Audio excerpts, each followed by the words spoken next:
Hey guys, are you ready to transform your mind so you can transform your life? Coach Myrna brings you one-on-one coaching and expert guests weekly to help you to grow. Because happiness is the progressive realization of a worthy goal. Looking for personal growth? Let's do it. The holidays are hard on our credit. Make sure you've got a plan to build credit after the holidays with Kickoff, the #1 credit building app in the App Store. Help your credit survive the holidays with Kickoff. For a limited time, get your first month free. Go to getkickoff.com/transform today. Welcome back to Transforming Life, Transforming Your Life radio podcast and television show. I'm your host, Myrna Young, and sitting in the guest chair today is Janna Johnson. Janna and I are going to be talking on topic overcoming adversity and rising from the ashes. Janna is an overcomer. So, she's gotten into the space. She helps women overcome adversity. The Bible says is not when trouble, it's if trouble comes, but when trouble comes. And a lot of times, if we won't go and see something, then it becomes a perfect help. Like that. I'm looking forward to the conversation with Janna. Welcome, Janna. Hello. Thank you, Myrna. Thanks for having me. You're very welcome. All right. Let me give you guys a brief introduction. Janna Johnson is a #1 best-selling author, mindset expert, and holistic technique. After overcoming chronic Lyme disease and healing herself in 2014, Janna learned the power of food as medicine, gut health, and the power of mindset. That led her into becoming a functional nutritional therapy practitioner, focusing on gut health. Janna's openly married, ended an ultimate betrayal, and her third flattering heartbreak, and took her away from being a full-time mom and seeing her kids taking of the time. And I know that can stay raw because she keeps talking about, not having her kids for Thanksgiving holiday. Anyway, this is a period of personal growth that Myrna is giving how to overcome and flatter limiting beliefs and to change her mindset. So Janna, you are definitely an overcomer. So I want to start off their conversation today by I think, you have created yourself over time. Lyme disease, heartbreak from divorce, and all the other things you had to go through that's probably not on this bio. So how did you develop an overcomer mindset? Do you think it's your childhood? Do you think it's just you pull apart now? Why did you get there? That's a great question, Myrna. I believe that it was the adversity that took me there. I don't think that necessarily has to happen. I've always been kind of a tough cookie, so to say, a tomboy growing up. And, but I'm also a very sensitive person. And I think that what happened is Lyme disease especially really, really brought me to my knees. I didn't know a human could even be that sick. And when you're that sick, you're that desperate, there was nothing else I could do. There was no known cure. There was no set protocol. And I was contemplating taking my own life to escape the emotional and the mental pain from the horrific symptoms that Lyme caused. And it was in that moment with my battle of chronic Lyme disease where I decided to say, I got to fight this. I need to do this differently because I've been listening to the doctors. I've been listening to the naysayers. There's a lot of negativity about Lyme disease and it wasn't doing anything for me. And I have 3 kids, but at the time, my 2 oldest now were my 2 little babies, and they needed their mom back. And so I think, Myrna, that it was in that moment, and I discussed it in my book. It was a very pivotal moment where I decided to say, I can get well. I didn't know if I could. I do believe that when the hard times come knocking on our door, that's when free will comes in, and you either stay in the victim mindset, but in the victim mindset, healing and overcoming is not a possibility. And I decided to go down the dark unknown path, right? There was no set path before me. It was dark. I had no idea if I would overcome, but I already knew what that other road offered, and I was getting worse. And so I decided to believe in the impossible. I decided to become my own wellness advocate, and I just gave it everything I could. And I believe the universe sometimes answers us very quickly when we choose that path. That's where you learn all the tools that were sent in that adversity. That's where you learn them so that you can become who you're meant to be. You know, as you were talking, I was going into my mental braining in what exactly is my Lyme disease. And then I recalled that I had an interview years ago with a gentleman that talked about he had Lyme disease and he was back in one day and fell. He get Lyme disease or something to your muscles. And he was there for like 3 days before someone found home. He learned how to talk again and all that stuff. So because someone is listening and doing, you know, let's put some context in conversation. What is that? And I know Lyme disease comes from a tick, I think, right? So tell us briefly, what is Lyme disease? What were your symptoms? And what was one of the first, what was generally what you did? I know you mentioned the gut health in your bio. What was the path forward that you took to say, you know what, I'm done with incest. I'm going to become my own advocate? Absolutely. Lyme disease is primarily caused by a tick. And a lot of people, I live here in Texas, Central Texas, and a lot of people don't even know that there's that kind of tick here. And there is. We have deer ticks everywhere. And they're tiny little things. They look like a little bitty freckle. And most of the time, you don't even know that you have been bit by a tick. Only 30% of people that have been officially diagnosed with Lyme disease, only 30% of those ever develop a bullseye rash. I actually did, but at that time, I didn't even know what Lyme disease was. And I kind of had a mentality of like, well, it doesn't hurt, doesn't itch, it'll go away. Well, that part did go away. The rash did. But 6 months later, my life fell apart. And Lyme disease is a little corkscrew shaped bacteria called Borrelia burgdorferi, and it burrows itself deep into your tissue, and then it forms it forms this little bubble around it, and it's really hard to get penetrated by antibiotics when it becomes chronic Lyme disease because that biofilm has been developed around it. And so for me, by the time I found out I had chronic Lyme disease, it'd been 18 months. Now, for me, my symptoms were mostly neurological. So I had really, really bad brain fog, which is inflammation of the brain. So bad it created derealization. I had severe depression, confusion, memory loss, severe panic attacks. I also had heavy metal toxicity, horrific gut issues, hypothyroidism, anemia. The list goes on. And my body was just falling apart. Lyme disease had just taken over. And I tried the antibiotics. I tried the Zang protocol. I tried everything I could through functional and conventional medicine, and nothing was helping. And 80% of your immune system is in your gut. And so when your gut health is out of whack, so is your immune system. So is your brain health. Most of your neurotransmitters are produced in your gut. And so when I decided, like I discussed a minute ago, when I decided to take my health into my own hands, it was at that moment where the disease was so bad that I was about to take my own life. And so I realized I got to approach this differently. And so what I did is I started to just diet. At the time, I wasn't a nutritionist at all.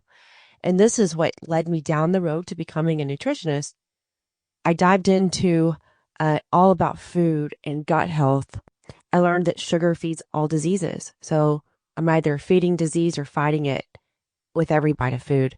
So I starved the disease out. I didn't eat any sugar. I ate a very clean keto diet. And I also took essential oils that would break through that biofilm and kill the bacteria. At the same time, I had to do a lot of work on my lymphatic system, which is your detoxification system, because I had to get the disease out and I had to get all the nasty bacteria out and its toxins. And it wasn't easy. I didn't have anyone holding my hand through it. I just kind of figured it out on my own. But I started to feel better for the first time ever when I began doing that. And eventually, I completely eradicated it from my body. I healed my gut. I got off a thyroid medication I was told I'd be on forever. And it's been 10 years since I have taken any medicine and 10 years since I've been well. That's amazing. Yeah, there was a theory the other day that I looked like on Joint and an interview that I get from him. And he had a series, and it was called Food is Medicine. And food is always medicine. You can cure cancer, you're talking Lyme disease, you can cure so many things in our food. The food makes us sick, and the food can also make us well. So it could be, it's amazing that, but yeah, I mean, I know that, you had to be really sick in order to contemplate suicide because you were a mother at the time. And that's a hard thing to be thinking about when you know that you're baby. But yeah, so you got your strength from overcoming Lyme disease, overcoming matters greatly. You got your confidence. You were able to cure yourself and get it on your own. So that's beautiful. And then, I'm not sure how many years after you had superwoman, already mentality. And then your husband, crazy after booking your marriage. You had to dig deep again and bring those, the things that you learned from battling one disease. But you also said a heartbreak. So what did you add on top of that? On top of what you learned from overcoming Lyme disease to help yourself through a divorce? Oh, wow. Yeah. So, after going through Lyme disease, and so to answer the question, 2014 is when I completely eradicated Lyme from my body, and I was married to my ex-husband at the time, and we got married in 2008, and so 2000 and let's see, it's about 2019 when everything started to happen in that marriage. So that it had been over 5 years. And, at that time, I didn't even know what a narcissist was. I thought a narcissist at that time was just like someone who's like male chauvinist, egotistical. And that's not at all what it is. So I didn't even know that I had been kind of living with that sort of manipulation for so long. And when, us women have a very strong gut, and I had a very strong gut feeling that he was being unfaithful. I did not have proof, Myrna. I didn't have any reason to think it, but I felt that in my gut.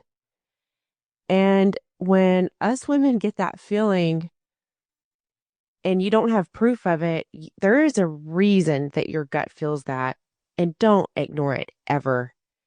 And, someone can make you feel crazy for thinking it or tell you you're insecure, but my gut wasn't wrong. And there was really no reason I should have had that feeling. That was nothing that I had personally ever experienced in that marriage or even knew that was going on. But I couldn't ignore that gut feeling. And I did ask, right? I asked him. He told me I was crazy. It was all in my head.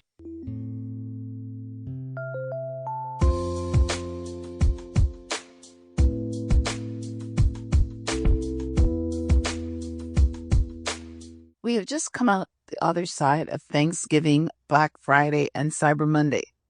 How is your credit holding up? Has it been working overtime this season? Make sure you've got a plan to build credit fast after the holidays with Kickoff, the #1 credit building app in the App Store. Plans start at just $5 a month, and there's no credit check, no hidden fees, and no interest. If your credit is under 600, you can jump like 28 points in the first month. I started using Kickoff to build my credit, and I personally love the credit line feature of the app. Help your credit survive the holidays with Kickoff. For a limited time, get your first month free. Go to getkickoff.com/transform today. That website again is getkickoff.com/transform. Must sign up via getkickoff.com/transform to activate offer. Offer applies to new Kickoff customers first month only. Subject to approval. Average impact of 28-point increase in first month based on Equifax Ventive scored 3.0.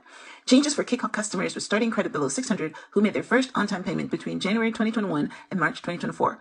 Payment and credit activity outside Kickoff can have an impact on your credit. Terms and conditions may apply. Offer subject to change. Individual results may vary. So, at this time I have 3 kids now.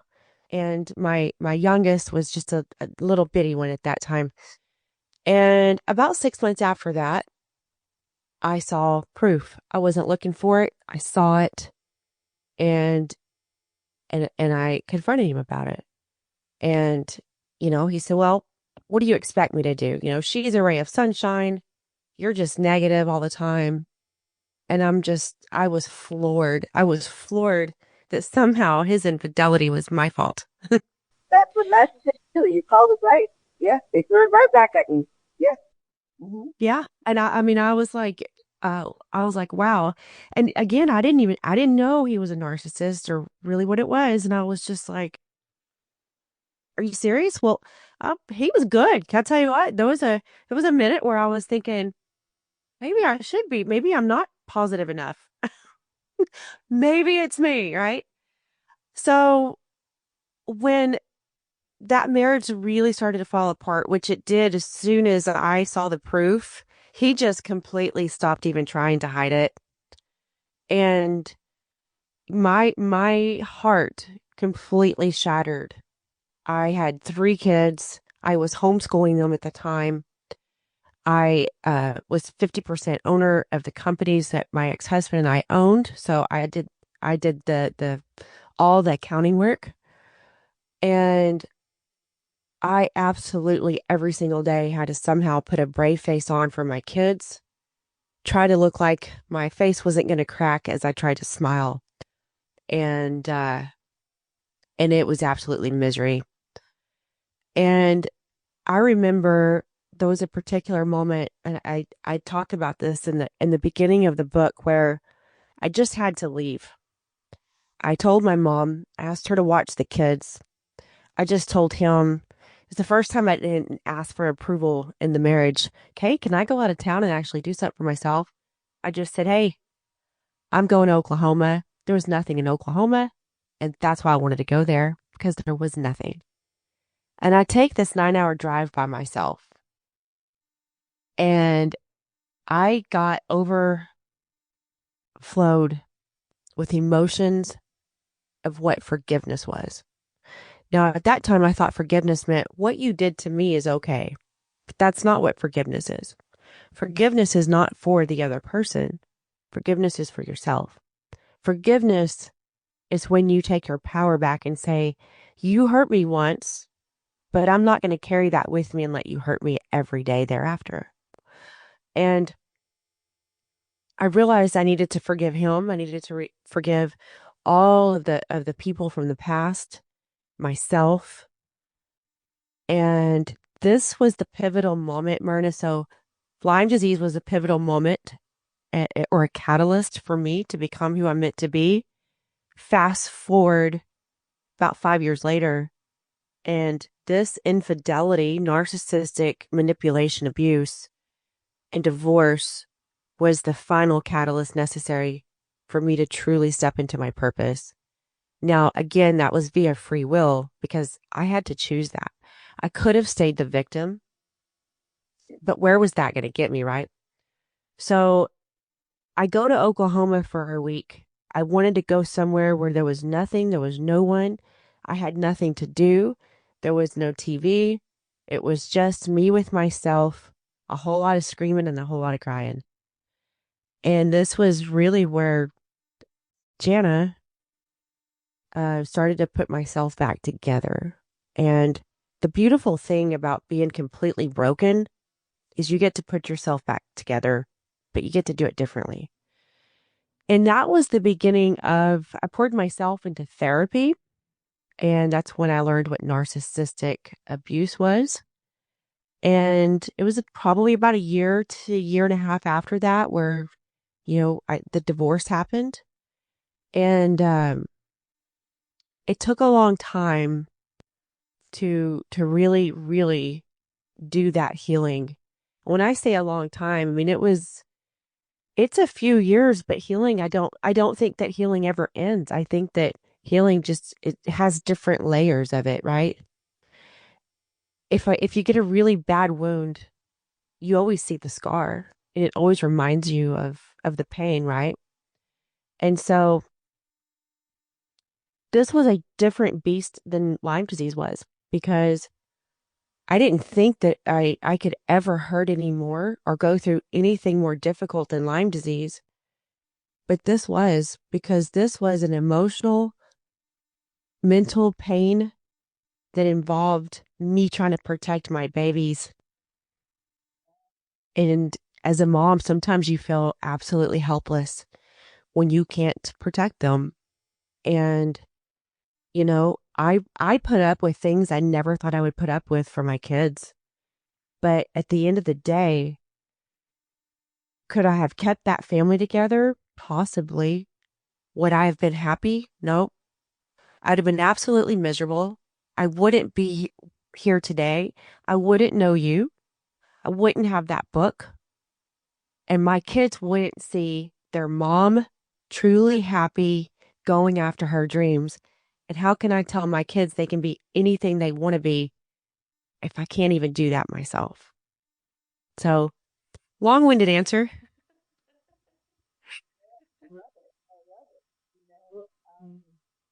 We talk in public story with people that are listening and watching can see themselves in their story and be empowered, right? And that was the perfect answer because I wanted to know in what you put on top of the first layer of fighting Lyme disease. You're right. Emotional pain, like there's something that says that heartbreak is like someone hitting you over your head with an axe, and they just hitting and hitting and hitting, and there's nothing you can do about it. But yeah, heartbreak is the worst thing. And you're right. There's no escaping it, right? So, I mean, when you're hurting physically, you can get a pill, you can get antibiotics or whatever. So yeah, seeing that pain, and then as a mother, you're probably on the fence. Should I leave? Should I stay? Should I do this to my kids? Is my kids better off with their mom and dad together? But I would probably make the right decision because what that kind of relationship does is screw up the kids forever. They have a lifetime of messed up when parents stay in bad relationships. If the kids can feel the energy, they see the courting, they see the mom unhappy, they see the dad unhappy. So yeah, even though it's hard for you now to have them pick similar time or whatever, I actually don't know what that does here. I don't know. There's no research in that, but I know of. But I do know that when the people are in a home with a bad relationship, it's messy them up the life. So, kudos to you for, I love what you say free will. You decided that no, I'm not going to put up with her. I'm going to have my freedom. I'm going to take my power back. I can do better on my own. And I had lots of interviews where women say that, oh my God, who am I going to be without my husband? How am I going to survive? How am I going to do this? How am I going to do that? And they did it and they came out better on the other side because yeah, if you are going to step into your purpose, these are the things that prepare you for your purpose, right? So that's really good. So, you learn, you become a functional nutritionist therapist. You wrote a book. I'm not sure. Are you coaching women on overcoming, or are you a coach? Am I a cook? Coach. Well, a coach. Yes. I'm an integrated nutrition health coach. I was like, am I a cook? Well, I wouldn't put a cookbook out there, but I'm sorry. I have Thanksgiving going on. But you're cooking, right? No. Yeah, you're a health coach. It's not- I don't know if that book would get published. I got it. So that's beautiful. Now, one of the things, you say is that you teach women to find their voice who are miserable in marriages or recently divorced, and how to heal and become the best version of themselves. So what did you learn from your two major experiences that you pass on to women to help them find their voice? Yes. I love this question, Myrna, because I'm like you where empowering women, it, it brings me joy. I mean, it just, that's the fire burning inside of me because I feel that, I feel that women easily succumb to peer pressure.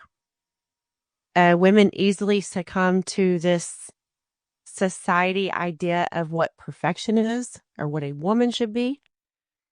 And, that's just not any way to live your life. And just because you're a mom, that doesn't mean that you're defined by that. Just because you're a wife, that doesn't mean you're defined by that. You can be more than one thing. And our kids need that. Our kids need to see their mom step into their power. I have, like I told you earlier, I have 3 kids, and one of them is my daughter. And I would absolutely never want to see her just stay stuck. I never want to see her stay stuck in a miserable relationship or a miserable marriage or just stuck in life. And you said something a minute ago, which was we get scared and we can't see our life outside of that marriage. And that's exactly how it was for me. And for any woman out there who is in a narcissistic abusive relationship, then 100% that man is definitely going out of his way to make sure that you rely on him. That's one of the things that narcissistic men do is they want you to have their kids. They want you to be a stay-at-home mom. They're also going to throw it back into your face so they can say, I provide for you. I do all this. And that is part of the scheme. It's part of the game. And and I fell for that for a long, long time. But that's what they want. They don't want you to rely on anything else because at the end of the day, a narcissist is just a insecure bully. They are one of the most insecure people in the entire world. And, for me, and that's exactly what he did to me, right? Like I told you before, we owned some businesses together and I was a stay-at-home mom. I homeschooled my kids. I mean, where am I going to go, right? Where are you going to run off to? Nowhere. When I began, in fact, right before I learned about the infidelity, that's when I went and became a nutritionist. And I didn't realize it at the time, but looking back now, I realized I was finding my power. I was starting to become independent, and that threatened him. So he needed a narcissist is like a virus. They use your body up, and then they got to go find a new host for a new supply. And so that's what happened. And so for any woman out there, trying to find her authentic voice, you need to stay true to who you are. And, this goes past just a miserable relationship. I see women in social settings who who feel that because they're a woman, they need to behave a certain way. And I'm like, no, because you're a human, you need to behave a certain way. Okay. You need to carry yourself a certain way because you're a human. But all of those things that you find are flaws, those are your uniquenesses. That is your authentic footprint that no one else has. And you need to stay true to who you are. You need to follow your passion. Okay. It's not stupid. And yeah, maybe there's 1,000 other people doing it. I'm not the only nutritionist in the world. I'm not the only book writer in the world, but I'm the only one that has my voice. I'm the only one that has my wisdom. And I'm the only one that can say things the way I say it. You and I, you and I can each talk about a mindset, but we're not going to say it the same. Right. Right. Yeah. That's actually a good jumping off point for mindset. I looked in your social media page. You had a lot of posts about mindset. So, what are the ingredients of an overcoming mindset? So, how do you develop that in your story? Absolutely. An overcoming mindset does not mean that you are always strong. An overcoming mindset is having resilience. It's having consistency. It is having unwavering faith, because faith means you have to believe in the unknown and the unpromised. Um, you have to have a lot of self discipline, because it is not easy to do the inner work. It is not easy to heal. It's much easier to stay in that safety comfort zone, but that's also the victim mindset. And to be an overcomer, you're going to have to do a whole lot of work for a whole lot of things that aren't quite promised. But it's really just about, at the end of the day, it's about not giving up. It's about going after what you believe in. It's about fighting for yourself. But if I had to tell you one answer, Myrna, for how to be an overcomer, it's all going to start with self-acceptance, self-love, self-approval. And when you do those things and you have true confidence and you create your own happiness, you don't need to fill any sort of emotional void from an external source, because those are things that only you can fill yourself. And when you do that, no one can take it from you. That's a beautiful answer. I asked the question, mindset is my state. So I asked the question, and because I like it, he said it, if he said something differently.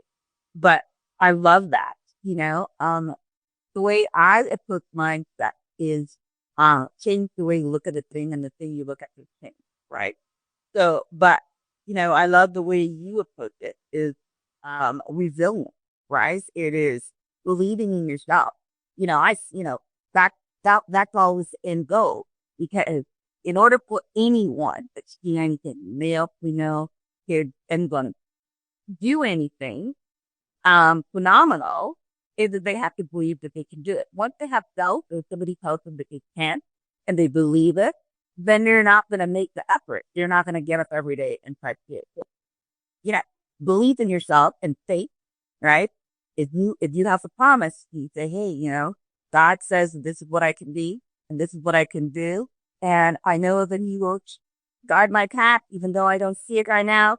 Martin Luther King said, when you're going up the staircase, you can only see the next staircase. You don't see the wrap. So, one step forward, believing that you'll get there. So that is a great definition of overcoming. And if we were to circle it back to your story, when you went away to Oklahoma and you got down and did your deep inner work, I'm sure you came out by saying you are capable, you are enough, right? You can do it with or without a husband, and obviously you've done it. So that's beautiful, right? Yes. And it wasn't easy. It sounds so easy just to say, I did this, I did that, and here I am.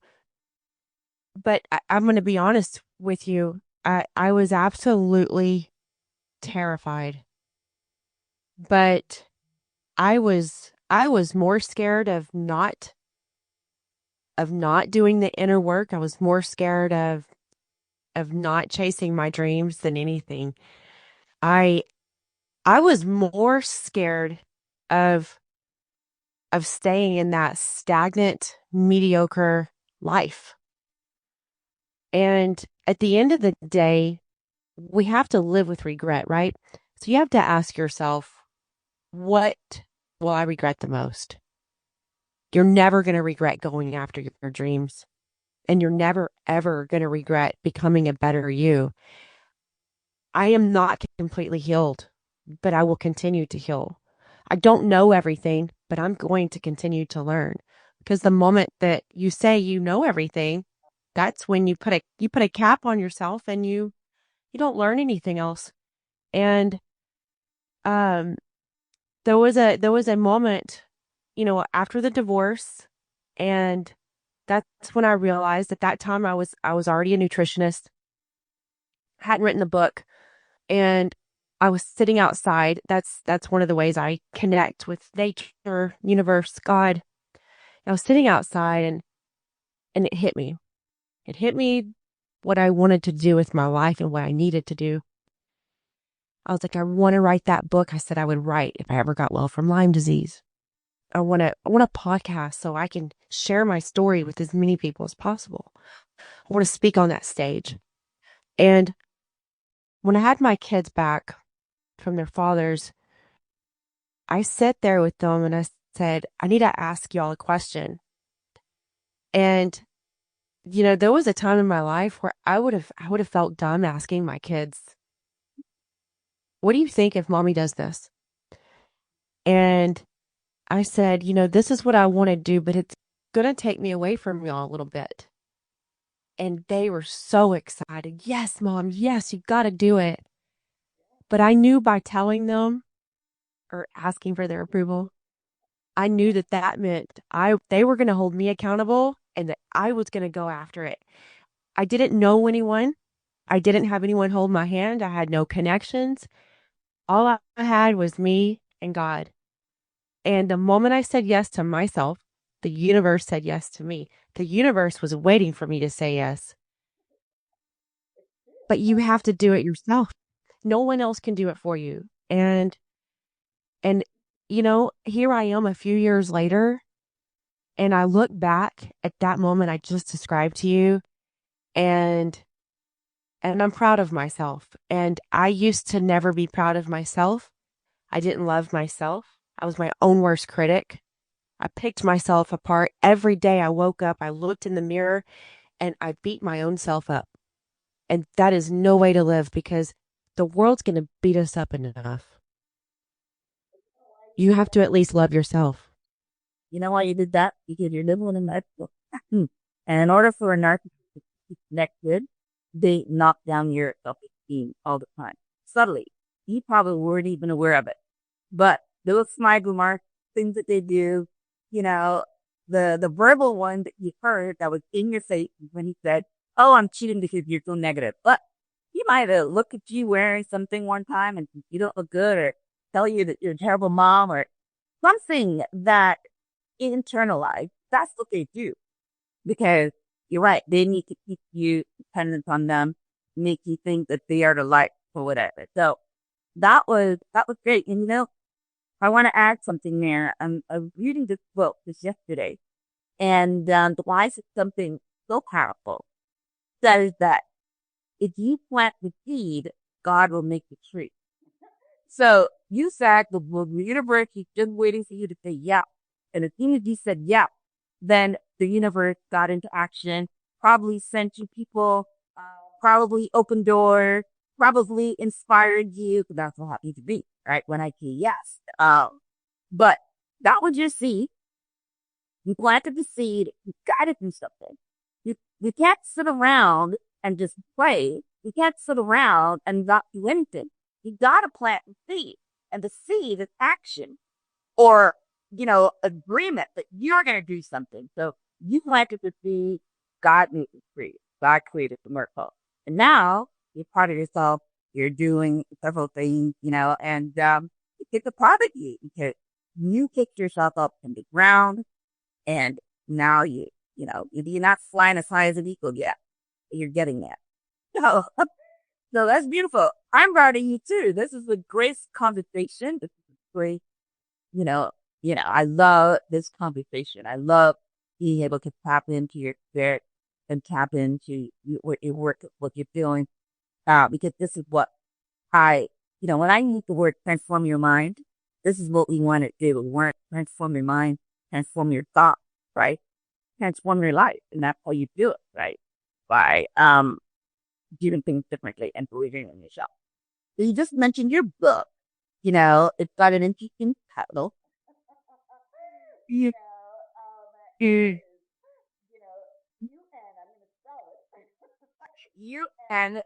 UNFSIC, your mind, right? So first of all, why did you come up with that, title?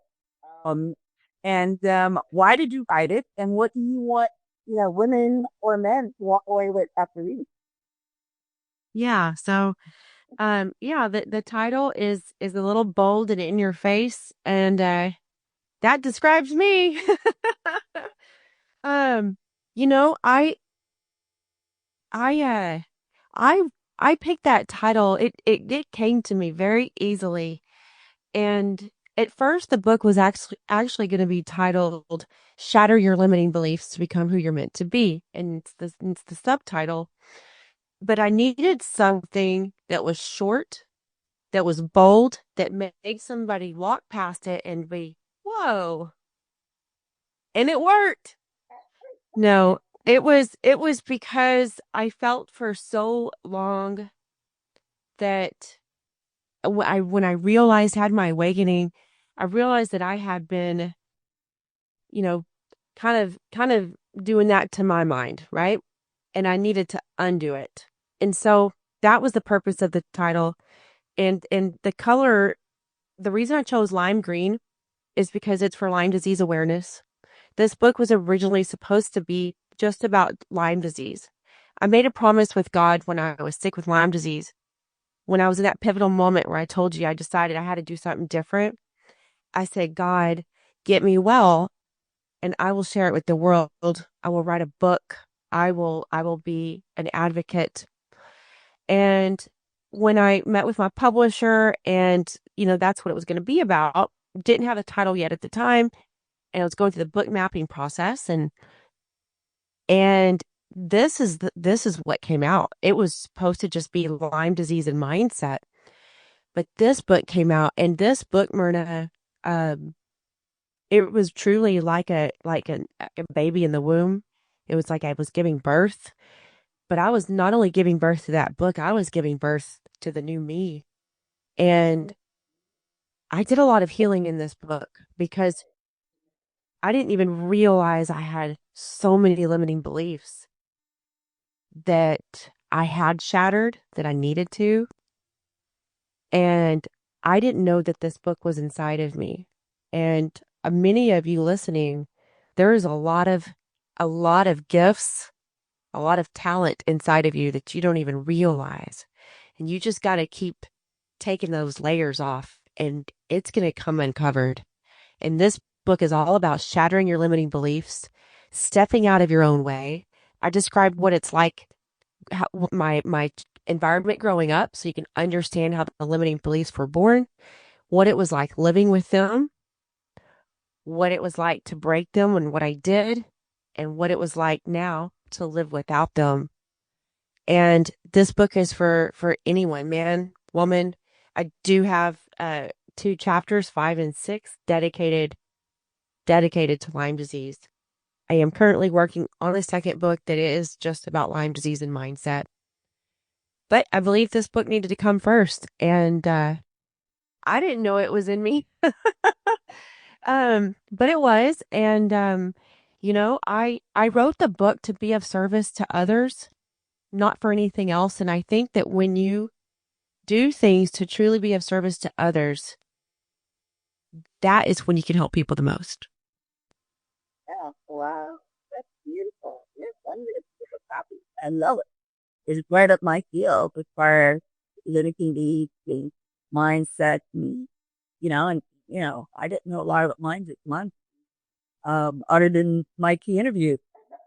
So I could learn about that as well. So yeah, I love, well, that's an idea. I read a lot of books. I'll keep it on myself. So that is amazing, Nana. That is, you know, a lot of people now do not believe in the higher power and God. Once you embrace that, so many things happen in your life because a connection has a flow. You can't do things all in your own power and do well. When you open yourself up to inspiration from the higher power, the universe, or, you know, the non-typical part of us, then all these things happen. So you didn't know that you had it in you, but your higher self poured it out of you. When I wrote my book, I would go walking and all the stuff will just pour down. And after I walk, I will sit and write because it just poured in. I love Wayne Dyer, and he did the same thing. He would sit down at 3 o'clock in the morning and you'd get the download. Yeah. If you can write anything well, you need the universe, you need God, you need the Holy Spirit, you need an higher self to help you flow. So, and yeah, why does universe, Holy Spirit, and everybody help you be observant? Because that's what makes it feel good. If you learn something, if you know something, then you gotta share it. That's the plus. Yes. Now, quieter book. You gotta share it, It's amazing.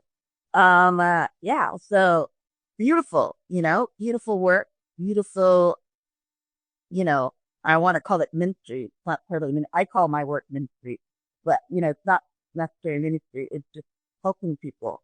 You're helping others. Yeah. I think that, I think, Myrna, to what you said, I think that I feel that when you go through something so difficult and you overcome it, I feel like there's an unspoken promise that you now have to help others and show them the way. So yeah, it's a ministry in that sense because you can't not share that. You have to help the other people.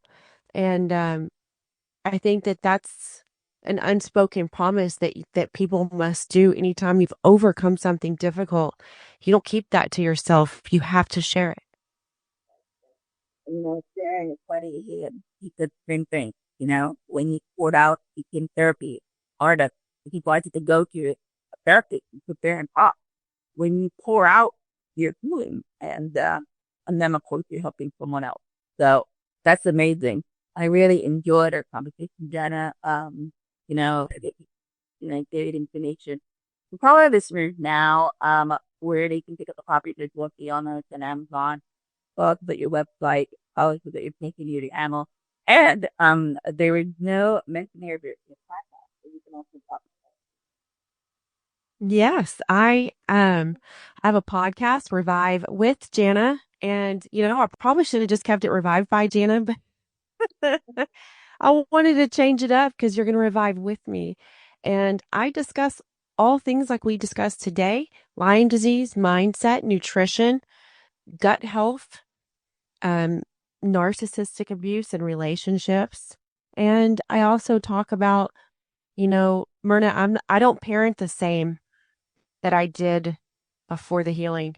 I believe that as a parent, if you don't, everything that you leave unhealed, all those fires that you choose to not go through, you leave burning for your kids. You leave that for your kids. And so I'm a totally different parent than I was before the healing, and I discussed that. And I'm really big on Instagram. That's I'm on all the platforms, but Instagram's my favorite. And yeah, I'm a podcast, and I try to speak as much as possible and really just just share my knowledge and inspire and motivate others and bring them hope. Okay, so what's your Instagram handle? Revived by Janna.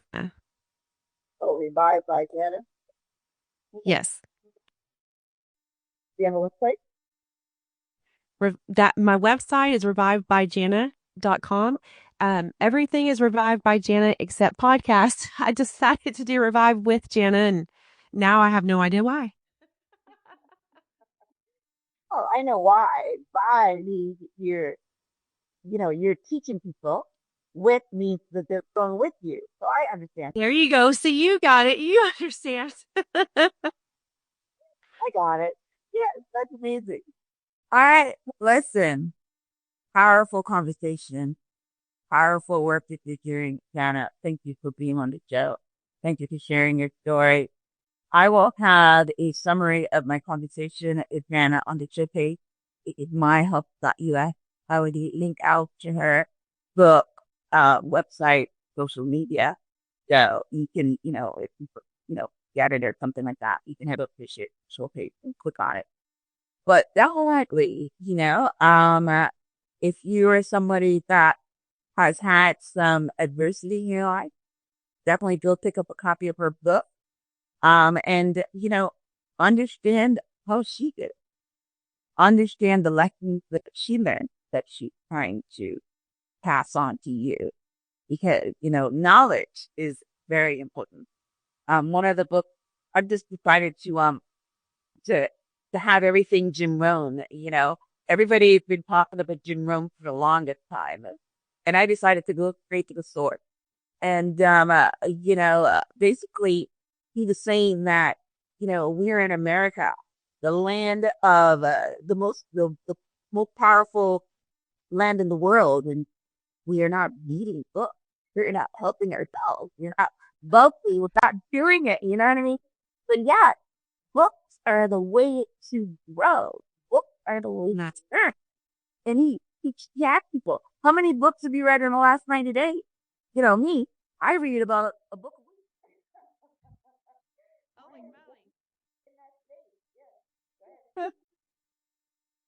Well, Myrna, I appreciate you so very much. And you know what? It takes a village, and I'm so honored to be a guest on your show. And, I hope to be helping as many people as you do one day. And, thank you for all that you do and for giving other people a platform like me to share. And, I really appreciate that. You're very welcome. I really appreciate you being on the show and sharing your information about mind and mindset. Basically, the title of the work that I do, because it all starts there. It all starts there. Your thoughts. It's everything. So I love your title of your book. Yes.